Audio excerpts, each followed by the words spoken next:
You're listening to the AfterBuzz TV network, now the largest new media platform on the web, and your #1 source for after-show entertainment. Very good, Keith Johnson.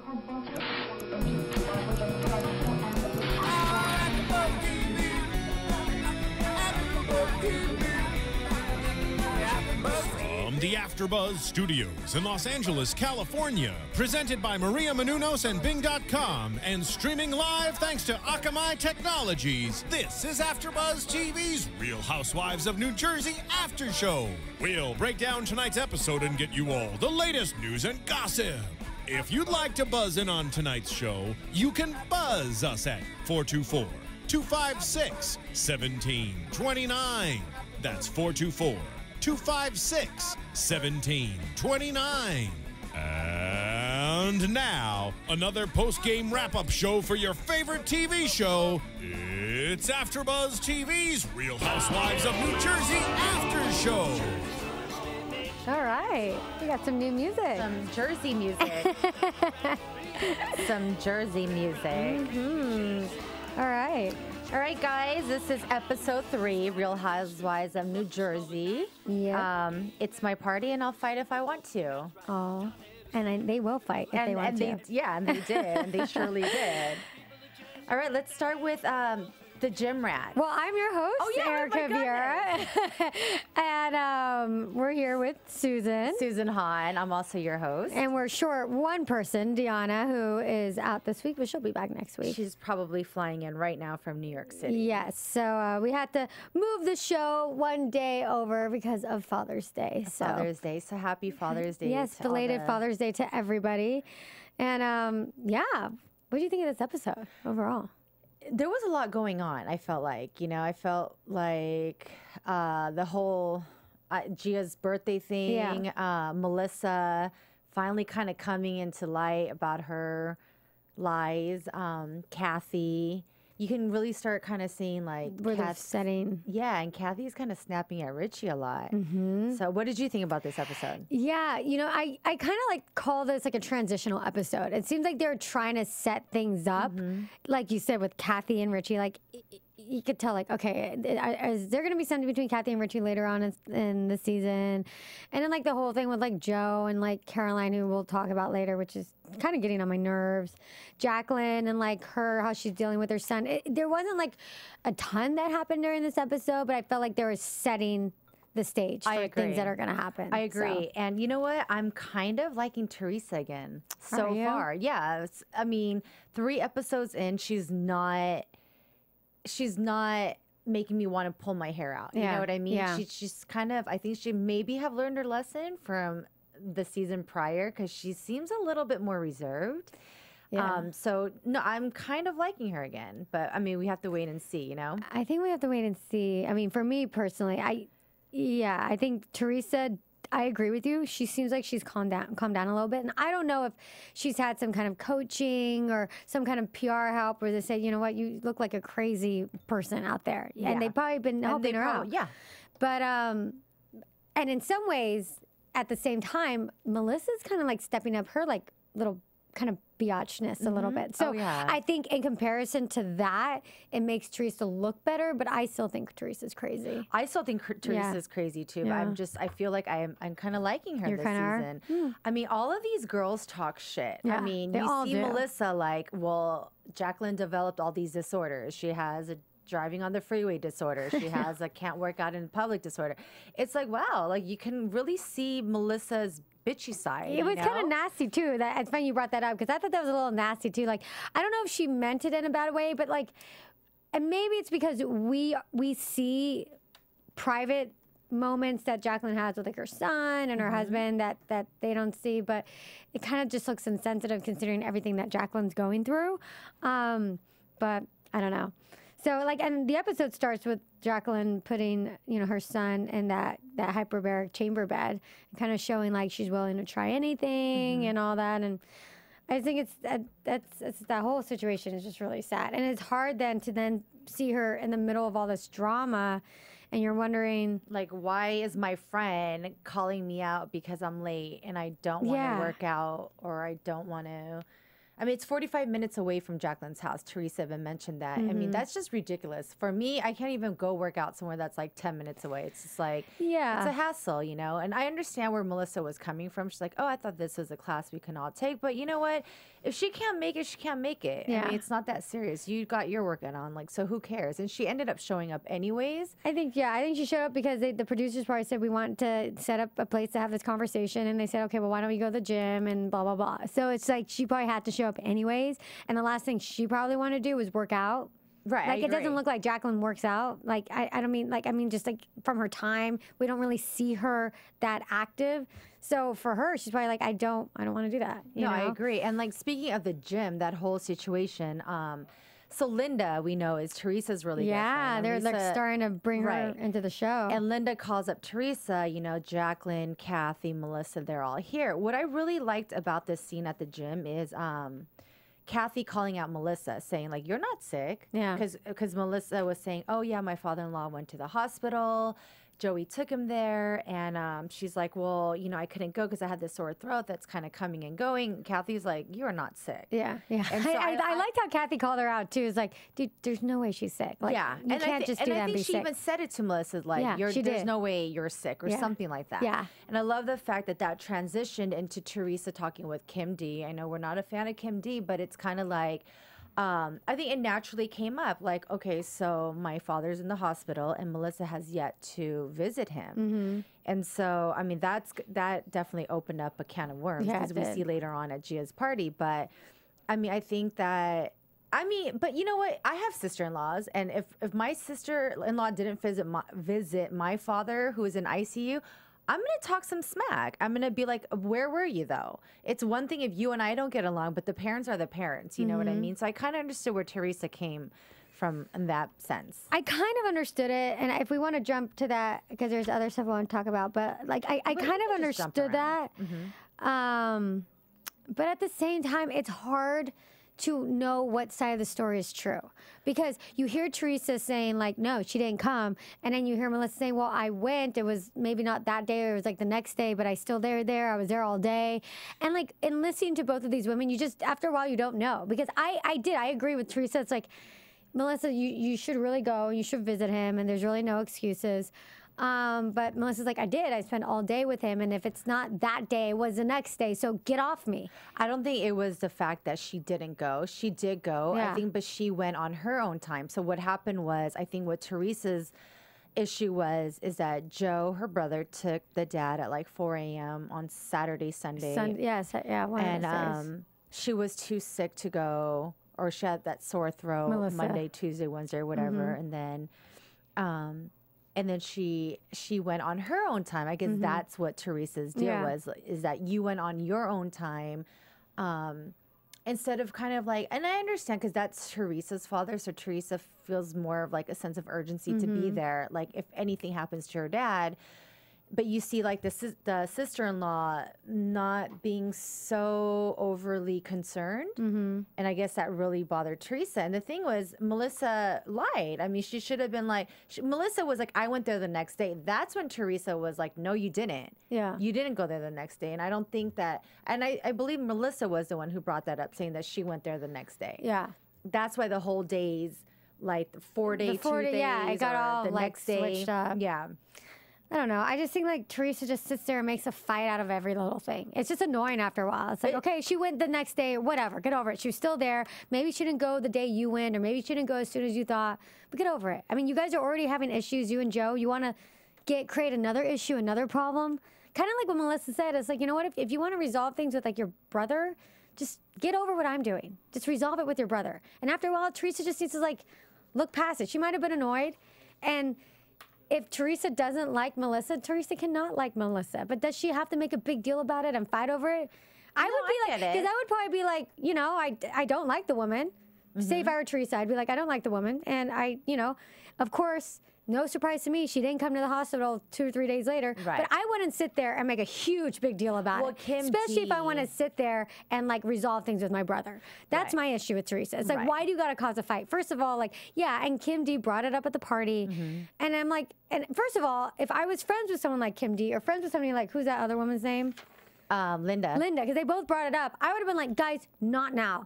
We're not talking about this right now. Yeah, but Teresa loves the drama. And that's the thing. That's my point, is that, you know, it's like, oh, well, Kim D said it, or, you know, Linda says, like, no. But Teresa had those girls armed and ready, and they were, like, Kim D was ready. The second Melissa walked in. Kim D's always ready. She's just awful. It's like, you know what? Is your only way of being relevant in this world is getting between these people? Like, yeah, it is. I'm sorry. It's like, it's just annoying to watch you. She looks weird. Something about her face. Just like, no. No, I mean, that's Kim D's, you know, that's the only thing that she lives for, is to get involved. It's just to get in between. Like, but you know what? I'm that just Melissa saying, walks in, like, Kim's like on top of her. But it's not just Teresa's the crazy bitch that always wants to start a fight. It's Melissa too. Melissa spits fire at her too. So it's not, we can't really sit here and be like, Melissa's in so this innocent. situation though, Melissa wasn't the one picking the fight. Melissa just showed up, and it was Kim D, and it was Teresa, and finally Melissa was like, I'm gonna get out of here. So like, in some ways, like, I don't mean to side with Melissa, because I do think both women are kind of crazy in their own way, but I do feel that Teresa's always the one instigating fights, always the one stirring the pot, and it does seem like Melissa's kind of like, ugh, I'm like... No, I get that. I agree with you on that. I agree with you on that. And it's annoying too, because it is Gia's birthday, and in the minute Melissa was like, "Well, I want to go," Melissa in her way felt disrespected. She didn't want to be doing that. Oh, you're not gonna have cake? Yeah. It's like, well, no, I'm not gonna have cake. Not after you're like two, like, you know, three amigos, whatever, attacked me. I'm not gonna sit here and have cake. Oh, let's have cake, but it's Gia's birthday. It's like, exactly, it's Gia's birthday. Why are we doing this? Melissa did clear that up on Watch What Happens Live. She did stay for cake. The kids did have cake. Yeah. So the kids didn't have cake. Yeah. But anyway, so let's go back to the beginning. I want to talk a little bit more at the beginning of the episode. I thought this scene was like hilarious between Joe and Gia. Oh my gosh, I love the ice cream. You know, actually, I really enjoyed that moment. I did too. Joe Giudice was a human being for once. He was. Yeah, he was actually like a human. Or like a dad. Yeah, not like a dad. Not like somebody's like, oh, get off me. Yeah. Like, you always see him going like, oh, whatever. Yeah, he was actually a dad. I thought that was really cute. And do you know what hairy grill is? I never heard that before. I've never heard that. He's like, is that hairy teeth? I'm like, I doubt that means hairy teeth. But I've never heard that term. And it was like, hairy grill. If any of you guys know what hairy grill is, please let us know. I can imagine what it is. I can imagine too. I don't want to throw things out. I've never heard that, and that just seemed weird. And like, when Gia mentioned that, and I saw Joe's face, I was like, oh God. Oh my God. Could you make this any more awkward? Like, Gia, be quiet. Why did you bring that up? Oh my goodness. But I thought that moment was really cute, and I liked seeing Joe and him being a dad to Gia. I did too. And it was cute. And then we see Caroline with Joe and Jacqueline and Chris and all that. How do you feel about her lie? Yeah, I wrote that down, and I almost feel like Caroline is just like meddling in a place that... So, okay, I go back and forth, because sometimes in situations it does help to have almost like an outside person helping to mediate, and it's helping to kind of... But she's not an outside person. Well, she is in the sense that she's not a family member. It's not like it would be, you know, Kathy trying to mediate, or, you know, it's almost like if someone who's not directly involved trying to mediate. But the only way something like that works is that if both sides feel that that person is like neutral. And she is not and neutral. Teresa doesn't trust Caroline. Teresa doesn't feel like Caroline's someone that she can trust. So in some ways, Caroline trying to help, at the end of the day, I don't think it's going to work, because Teresa doesn't trust Caroline. Teresa doesn't like Caroline. They don't have a relationship. Exactly. And for someone like Caroline... And why would Caroline care about wanting to resolve things with Teresa and Joe if Caroline doesn't really like Teresa either? I mean, it doesn't make sense to me. No. I mean, I think that Caroline is coming from a good place, but I think that the way she's going about it is really overstepping her boundaries. And especially when Caroline has her own drama with her own sister. And so it's kind of like, no matter what you say to Teresa, she's going to be like, yeah, but you know what? Why don't you go handle your shit with your own sister? And you know, this is my rule. Like, not her rule, but this is her condition.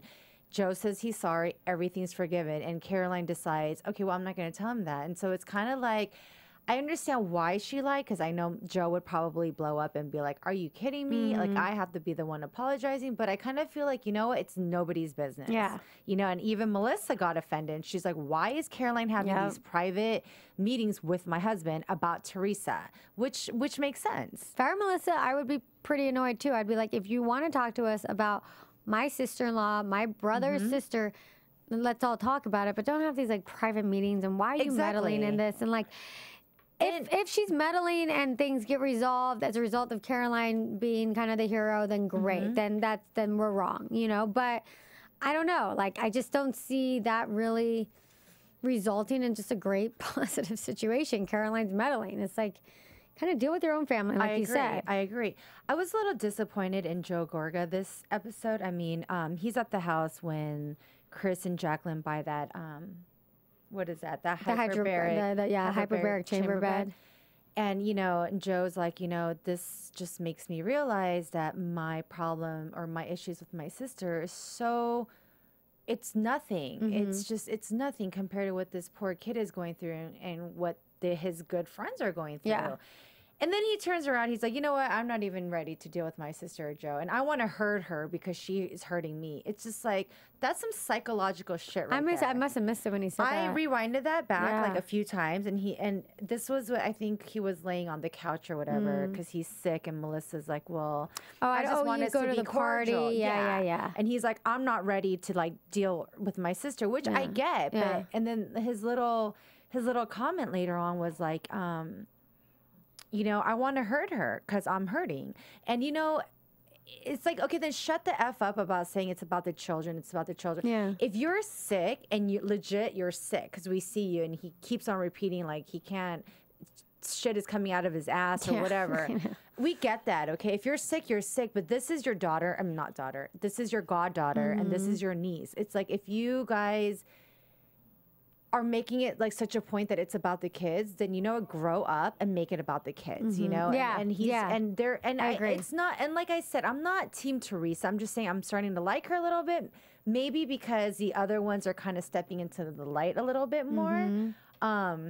I think that could be it too. That's I feel like. Yeah, I feel like maybe that's because we're seeing a little bit more of Melissa and we're seeing a little bit more of like Jacqueline, Kathy. We're seeing a little bit more of all that. And so, all right, Teresa's still like queen bee, but the other ones aren't sitting on the sidelines. They're not sitting pretty either. They're not sitting pretty either. Yeah. So it's like, and then I don't think Kathy's did anything wrong. Kathy's not. No, I don't think Kathy did anything wrong. No. But she did call her uncle a coward. Yeah, and Kathy, she's like, of all the things, like she's owning up to it. She says that was bad, and that's why that's part of the reason I like Kathy, because Teresa has said a bunch of awful things, and she hasn't admitted to it once or apologized for it once. So like Kathy's like, I feel bad about saying that. That was wrong. I shouldn't have.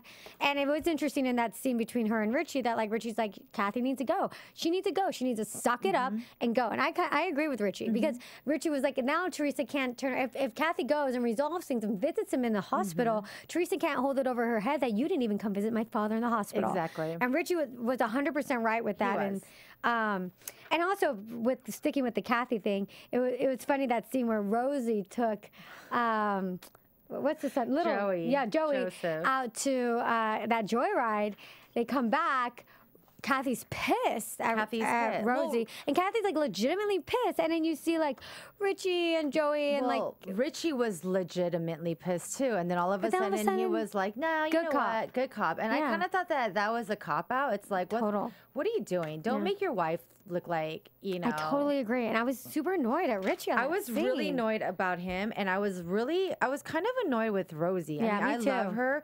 But her driving advice, like he is just learning how to drive. It was raining. And she goes, just go to the intersection. Bitch, that's how accidents happen. Like he is not a seasoned driver. Like don't. And he was like, oh my gosh. And like, he's like freaking out. So and you're in your like, you know, sister or sisters and brothers-in-law like car, like have some respect to that too. I would be pissed. I was just kind of like Rosie. That was just kind of out of her character for me. I thought she's usually pretty responsible, but that one was a little annoying. That was like kind of annoying. And speaking of siblings, now we see Caroline and her sister Fran. I have to say, I love Fran. From one animal lover to another. That is so awesome. If I was able to just like adopt these pets. Oh my gosh, I love it. That's where you and I just differ. I'm not like a big animal lover. It's not like I don't like them, but like if I were in that situation, I would be like, hell no. Right. You are not bringing a pig. You are not bringing a boa constrictor. You are not bringing all these animals. I see that and I'm like, I cringe every time. I almost like fast forward. I fast forward that time. I can't even watch it. Really? So awful. I hate No, they need a home, and I love it. And I even wrote it here. I love Caroline's sister, Fran. Yeah, well then Fran needs to get her own home and put it in there. She doesn't have it. Well, then she can't. But you know, I mean, Fran was my sister. I'd be like, I'm sorry, I can't have a pig in my house. But Caroline, is that asking too much? You can live here, but not the pig. There. The pig is temporarily hanging out in the front and eating strawberries. Yes, it's okay. Yeah, it's all right. that Fran will wake up and that pig will be frying in bacon. I'm telling you. Well, before we forget, because we're talking about animals and friends and buddies, if you guys haven't already, please check out Serial Buddies on iTunes. It's only funny. $5.99. It's so funny. It's like Dumb and Dumber meets Dumb and Dumber. Dexter. Thank you, Steven. It's hilarious. And also, if you guys haven't already, please rate us, comment. We love your guys' feedback, good, bad, or indifferent. And give us 5 stars. Yay. And you know what? There are some comments that I did want to read today, but we're going to do that next week when Deanna is here. Okay. Our comments from YouTube, our comments from iTunes. There's a lot of comments that we kind of want to address. So we'll do that next week. When we're all when we're all here together. We also have some exciting news coming from AfterBuzz TV. Oh, right. We have our new website. We have a new website. So awesome. Check it out, guys. Yeah. I mean, Steven took most of the pictures for all the hosts, and he's an amazing photographer. If you're ever in the LA area. But yeah, our new website's pretty cool, so make sure you guys check it out. Yay. Yay. All right. So we're done with Fran and the pig. The next thing I want to mention is Linda. So I know we talked about her a little bit. Skinny bitch, Linda. Skinny bitch. And so she's kind of a bitch. And she's skinny. So I could see skinny bitch. That makes sense. And I think it's interesting how they're introducing these new players. I know they kind of brought Linda back. You know, she was there before, so they're bringing her back. But she's kind of being more relevant now in the season. And I think she's going to play a part in some of the drama later on with Teresa and the women. And she just seems mean. I'm sorry. She seems mean. Because she called everyone fat asses? There's just something about her demeanor. Yes, and the way that she was talking about like Jacqueline, like her fat ass, this person's fat ass. I'm like, I'm sorry, that's just not nice. Yeah. It's like, you don't really know these women. Like, I understand you're Team Teresa, like Teresa's your friend. Yeah. But just because Teresa maybe isn't a fan, that doesn't give you a right to like really talk bad, especially about someone's physical appearance, which I did earlier in the episode for Kim D, and I apologize. I don't mean to do it like that. But listen, these women are catty. It's not like, oh my gosh, nice. It's not nice. But you know, women are catty, and you know, when they get down and dirty, that's what they do. They get dirty. But not Linda doesn't even personally know these women, and so like to be physically attacking them just seems wrong. Even if you do personally know somebody, to go to that level. And it's just like, who are you? And I already don't like you because you're just mean. So anyways, I'm sure we'll be seeing a lot more of the skinny bitch. And I just want to call her skinny bitch because I kind of like that. Me too. Let's talk about something fun. Like the birthday party and Gia and the girls? Yeah, let's talk about like the hair salon. I think that was cute. I think that was really, okay. Melania is so, my God. Oh my gosh, this little girl is out of control. I'm wondering, like, what, these girls seem really smart. Like Gia and Melania, they seem really bright. Smart. They do.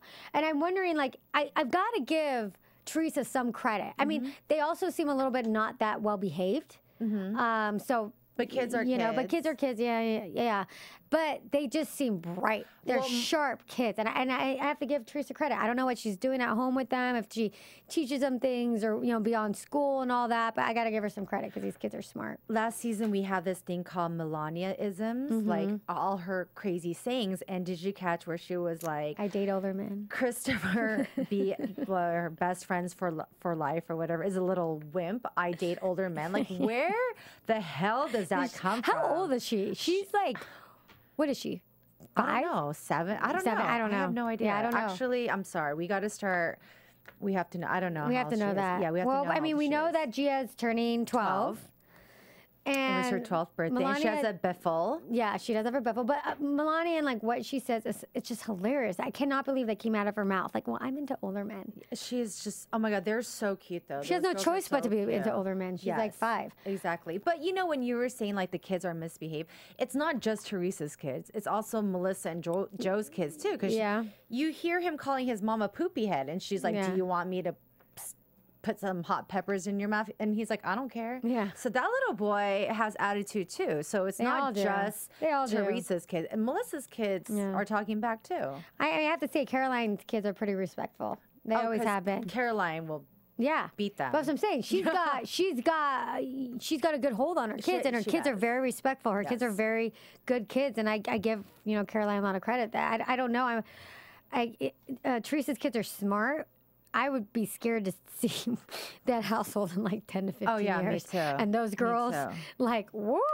But like mother, like daughter, because Gia's cake says Gianna instead of Gia. It's like, how did that happen? Happy birthday, Gianna.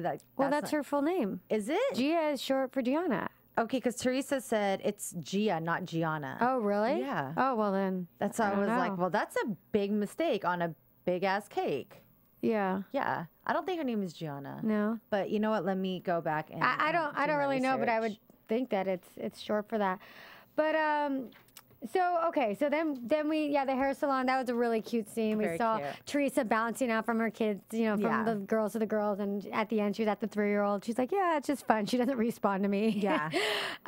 So then we see the birthday party, right? So this is kind of like the end all with this episode. This is like the big cumulative event, and and a little bit of drama happens. Well, let me ask you something. When Jacqueline calls Melissa in the car, was Melissa listening to her own music? I'm glad you brought that up.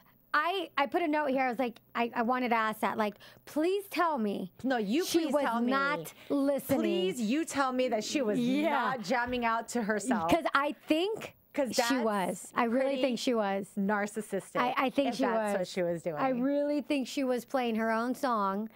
And even Jacqueline was like, what is that? She goes, oh, that's the navigation. It's like, no, bitch, it's not. No, it's your own song. Your navigation just plays music. It's your own song that you have on the CD that you've been waiting to play sometime. She probably plays it like 1,000,000 times, hoping it's going to get picked up at some point, like in the editing. She probably plays it like in the background. She probably does. Yeah. I mean, do you know what, though?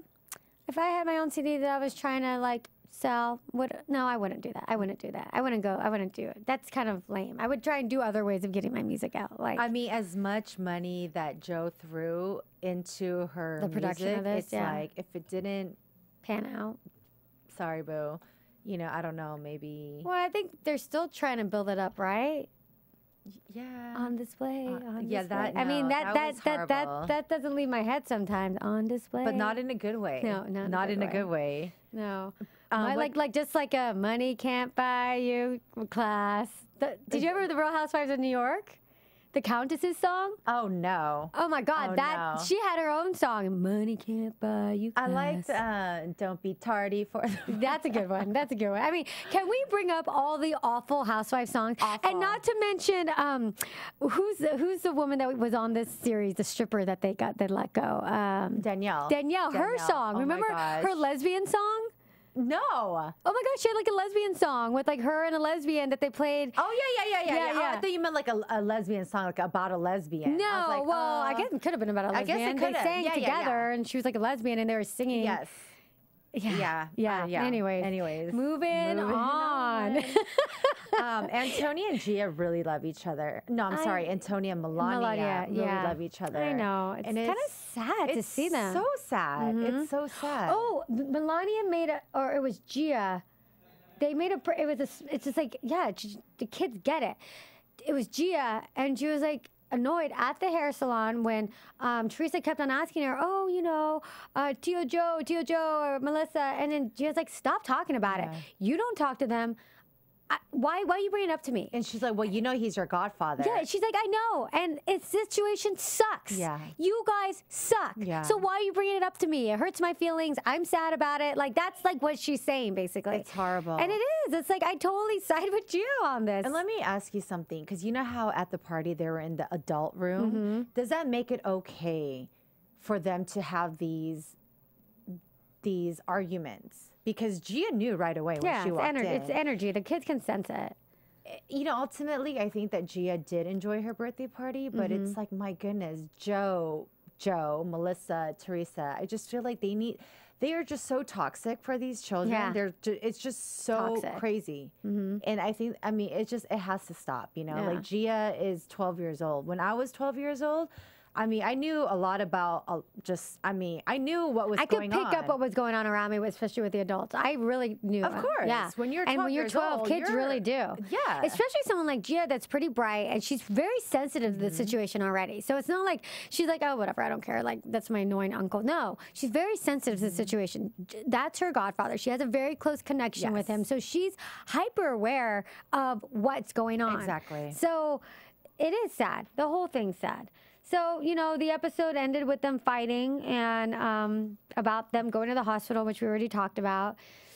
Just more drama, you know? So, I mean, they're just nitpicking at each other. they are. That's how I feel like it's nitpicking. Because, it is. Because, like, you know, like whether you went 24 hours later or 25 hours, it's like, who? Get over it. You're It's just nitpicking. like, yeah, you are. And now is not the time and the place to talk about it.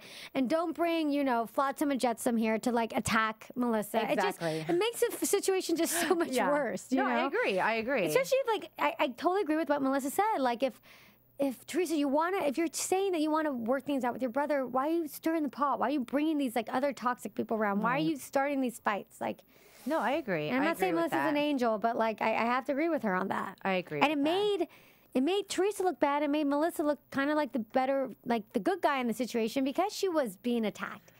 I don't think that Melissa was being attacked. I think felt like that she was. Teresa was asking her a question, and Melissa got caught in her lie because she was like, "Yeah, I went the next day." She's like, "I went. Oh, wait. No, What day was it?" But it was Kim D that was asking her. And then Teresa goes, "Did you visit?" You know, my dad. And she goes, "Yeah, I went the next day." And Teresa's like, "You didn't go the next day." She goes, "I did," or something. And Melissa I kind of felt like in that scene, Melissa kind of got caught in her lie. Yeah, a little bit. And you know what I mean? Yeah. And so I think they're both nitpicking because Melissa's like, whether it was 2 days later or 4 days later, like, who cares? Well, right now, Teresa is going to go after her for every and anything. But you know what? So is Melissa.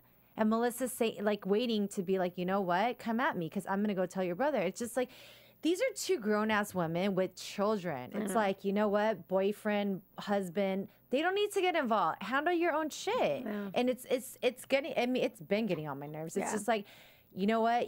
Obviously your daughters like love each other. They're cousins. Oh, bless you. Excuse me. Bless you. So I just kind of feel like, you know what? I mean, we gotta, something has to happen. Yeah. Because this is like, when is this fighting gonna stop? It gets old. It gets old after a while. Because at this point, I was kind of thinking that too. I was just like, this is old. Like, this fighting, it's like the same thing over and over again. I knew this was going to happen at the party. We need something else. Yeah. So, all right. All right. Is that it for today? I mean, there's a lot of comments that I brought up earlier that we want to address, but we'll do that next week when Dion is here because it's only fair. But are you ready for some news and gossip? I am. I'm ready. AfterBuzz TV News. So apparently, Jacqueline's house was went for foreclosure. Did you hear that? Jacqueline's house. Where is it? Yeah, Jacqueline Loretta has been facing foreclosure on her home ever since she missed a mortgage payment. With a contract that allowed the bank to then demand the house's full payment. I think everything's okay now. Because I think she missed one payment and they put it in foreclosure. Then that means that she must have been missing multiple payments before that, or like. She negotiated and she struck a deal with the bank, and so the case has been dismissed. I don't know if it was one payment. It could have been one mortgage payment, or it could have been a few. But yeah, it probably was quite a bit.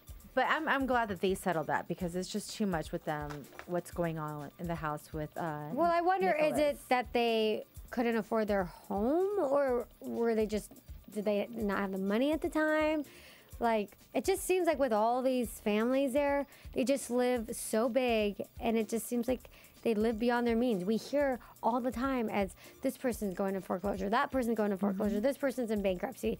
It's like, guys, get your act together. I don't know if it's part of it is like being on the show and they got to play up appearances and they live in these big homes and they got these fancy cars, but if you can't afford it, you can't afford it. Like, Exactly. if you're going to go into foreclosure or you're going to, like, you know, be bankrupt, like, dude, it's not stop even worth it. Who no, cares? It's not. You know? I mean, Bethany Frankel was the only one on New York that lived in an apartment, and everybody had these like huge. But I think those women, like, yeah, well, some of them could afford it, some of them couldn't. I don't know. well, now Bethany could afford all their houses, but I'm just saying, like during that show, she was the only one that kind of kept it down, you know, and she was like, you know, I'm gonna live beyond my means. I'm not beyond my means. No, I'm sorry, within my means. You know, the other housewives, you go into Orange County and, you know, some of the women there, they just live in regular homes. They don't go crazy. I think these Jersey ones, all of them have to be in this, like, McMansions and drive. They're just so flashy, all these women. Bling. Yeah, and that's cool. If you can afford it, by all means, I agree. you know, like, I think that's great. But if you can't, then it just looks silly. Okay, they're on News and Gossip. Caroline shares her 2 cents about Joe Giudice. Remember, there was rumor that he was cheating on Teresa with the nanny.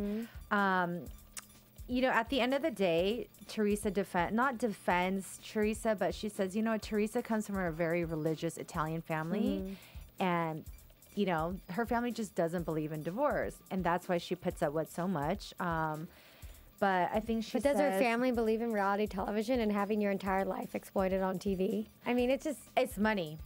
Yeah, it's money. You know what I mean? Yeah, it's like, I understand being Catholic. I'm Catholic, and I'm from a very strict Catholic family, but there's certain things. Why is it Catholic in one way and not the others, you know? So, are they Catholic? It's just a very religious Italian I would assume family. Italian Catholic. So, I would assume. You're not Italian. I'm mixed. I'm Mexican and Russian. And how's your religious background? Would it be like a no if you know you were ever to get it? I mean, it just depends. Like, they're saying they're pretty old school Catholic to say never get a divorce. That's old school Catholic. Okay. There's tons of Catholic people today that get divorced. Of course. And so it's like, that's what I'm saying. Like, for them to say, oh, that's why we're not getting divorced is because we're Catholic or we're very religious. It's like, well, you know, you're doing a lot of other things that aren't necessarily very religious. So is it the religion that Teresa's? Well, that's what you said, right? Well, that's what Caroline's saying. That, you know, she understands kind of why Teresa sticks by him, because I mean, we've seen Joe basically step on her and spit on her, and she sticks around. So is it like a religious thing, or is it because she genuinely like loves him so much? You know what I mean? Yeah, I mean, I don't know. I mean, from what I can see, it looks like it's a couple of things. It's probably like she loves him. She probably does. I mean, she has a family with him. Yeah. She has those 4 girls with him. I mean, yeah, that's her family, is her everything. Yeah. And I don't think that's necessarily a religious thing. I think that's a cultural thing. Like, your family is there, and she already lost relationship with her brother. She probably doesn't want to lose the other man in her life either. So I get it. And another fun piece of gossip, Joe Gorga Instagrammed himself. Doing what? He wasn't naked, but he just shaved his head, and he looks actually really cute. Yeah. He looks really cute. He's a cute guy. Yeah. All right, well, that's it for news and gossip, unless you want to add anything. No, that's it. Okay. Sounds good to me. All right, let's go to predictions. All right. And now, your AfterBuzz TV predictions. Well, we see Teresa throwing a bottle of water on her brother. At the gym? Was that at the gym? Yeah, I think so. So obviously they're not going to make up next episode. That's sad. Like, I saw that. I was like, that just looks sad. Like, it looks like obviously they try to set a conversation up at the gym, you know, public place that hopefully they wouldn't get in a big fight. Yeah. And you could tell it's just that kind of behavior, like where you're throwing water at somebody or whatever, at your brother. That's just, it comes from such deep hurt. And that's what makes this so interesting, but it is sad. You're like, God, I just want them to make up. I really do. I want them to make up. I do too. And we see Rosie getting so heated because Teresa doesn't want to have anything to do with Richie and Kathy, and you see Rosie getting heated up. I just feel like there's so many people involved in everybody else's family. drama. Well, they're all family. They are. That makes sense. I mean, when they're families and big families. You know what? I think Rosie should be the one trying to like maybe being the mediator between Joe and Teresa. Doesn't Rosie have a good relationship with Joe? Yeah. Like, weren't they like buddy? Yeah, and that would make more sense. And Teresa and Rosie are still cousins. Yeah, you know what I mean. Yeah, and you keep it within the family. You keep it within the family. I know, I understand that. I get that. Maybe that approach would have. But didn't Rosie kind of try last season a little bit? I feel like maybe she did. Yeah, I feel like maybe she did. And maybe Rosie's like, I'm over it. Yeah, like I'm done. She's like, I'm done. Or maybe she was like, you know what, I'm over it. You're awful to my sister. And she was. They were awful to Kathy. It's the way she was talking to her at the end of last season. Yeah. So Rosie probably saw that. It's like, I don't care. You know what? You guys are going to have your issues, and I'm not going to try and resolve it. So. And so Melissa's writing a book, a real book, but not a cookbook, a real book. A book on, what did she say, the Bible for relationships? Yes, for like marriage advice. Melissa's really the one to give marriage advice. I mean. Apparently. I guess. Apparently. I know, but it's just funny how Melissa says, like, it's like an actual book, not like a cookbook. Like, you have to, like, have words, which is true. I mean, you have to write Which more is true, and, but like I said, catty versus catty. It's not just It's Teresa, not, it's true. Because that was a pretty catty comment. That was a very catty comment. So, all right. All right, you guys, we're going to have much more for you guys next week. I'm sorry, it's just Erika and I today. We're going to get into comments next week. Okay. But please go on to YouTube, iTunes. Yeah, since we are going to be diving into the comments, definitely, like, leave some for us, what you've been thinking, what you like, I what love you don't the like. comments. I do too. Yeah. I think it's great. I like to get feedback because I'm a huge fan of the show, and I'm assuming everyone listening is a fan of the show, and like we all have different perspectives. So I love to hear what other people are thinking or have to say. So much insight, and I learn from them. Yeah, and they're amazing. All right. Well, all right. See you guys. Where can we find you? I am Susan Hahn. You guys can find me on Twitter, Instagram, and soundtracking at It's Susan Hahn. Ooh, soundtracking. I'm not on there. And I'm Erika Garcia Rojas, and you can find me at Twitter at Erika Garcia Roja. So that's ErikaGarcia Roja. And that's it. Roja? Yeah, it was too long. Rojas is too long. Oh, okay. Erika Garcia Rojas. Okay. Yeah, I know. I was trying to figure out, and just too long. From Bing.com, executive producers Maria Menounos, Kevin Undergaro, Phil Svitek, and the entire AfterBuzz TV staff, we would like to thank you for listening to the AfterBuzz TV network. To watch or listen to other after shows and post comments or questions, be sure to visit AfterBuzzTV.com. I'm Sir Richard Wentworth, and this has been a presentation of AfterBuzz TV. Buzz you later. The views expressed herein are those of the hosts only and do not necessarily reflect the views of AfterBuzz TV or its owners or principals.